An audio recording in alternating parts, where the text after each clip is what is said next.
40 ఏళ్ళు పైబడిన వ్యక్తులకు మనము తక్షణమైన స్క్రీనింగ్, ఆరోగ్య సమస్యలు రాకుండా కాపాడడానికి స్క్రీనింగ్ విధానం అనేది చేస్తున్నాం. ఎందుకని? మనం ఇవి చూసినట్లయితే దీర్ఘకాలిక సమస్యలు మనం ఏదైతే ఇప్పుడు మాట్లాడుకున్నామో లైక్ డయాబెటీస్ కానీ, హై బ్లడ్ ప్రెషర్ కానీ, గుండెపోటు కానీ, అధిక కొలెస్ట్రాల్ కానీ, అధిక బరువు కానీ, ఇవన్నీ ఒకప్పుడు 60 సంవత్సరాల తర్వాత వచ్చే జబ్బులండి. 65 సంవత్సరాల తర్వాత వచ్చే జబ్బులు ఇవన్నీ. సో అర్బనైజేషన్ పెరిగిపోవడం వలన ఏమవుతుంది, ఆ జబ్బులు ఇంకా ముందుగానే రావడం మొదలుపెట్టాయి.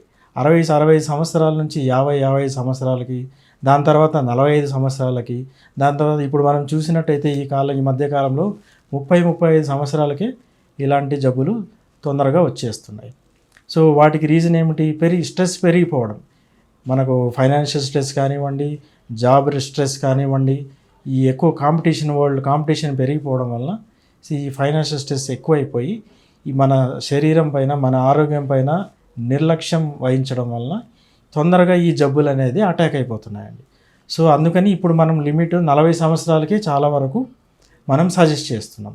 అది కాకుండా చాలామంది ఫ్యామిలీ హిస్టరీ ఉంటుందండి. మన పేరెంట్స్ కానీ, గ్రాండ్ పేరెంట్స్ కానీ ఈ దీర్ఘకాలిక సమస్యలు, బీపీ, షుగరు, థైరాయిడ్ ఇట్లాంటి సమస్యలు అట్లా ఉన్నట్లయితే మనం ముందు జాగ్రత్తగా 40 పైబడిన వెంటనే సంవత్సరానికి ఒకసారి అట్లీస్ట్ మనం హెల్త్ చెకప్ అనేది చాలా ఇంపార్టెంట్ అండి.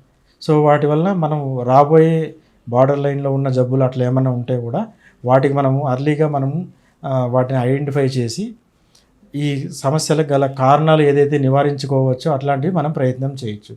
లేదు దురదృష్టవశాత్తు అట్లాంటి జబ్బులు ఏమైనా వచ్చినట్లయితే మనం తొందరగా దాన్ని డాక్టర్ దగ్గర తీసుకెళ్ళి డాక్టర్ దగ్గర సలహా పాటించి కాంప్లికేషన్స్ అనేది రాకుండా అర్లీగా ట్రీట్మెంట్ స్టార్ట్ చేయడం వల్ల లైఫ్ యాక్టివిటీని మనం ప్రొలాంగ్ చేయవచ్చు. అందుగురించి మనం 40 సంవత్సరాలు రాగానే వెంటనే ఒకసారి హెల్త్ చెకప్ అందరికీ చేసుకోవడాన్ని సూచిస్తున్నాం.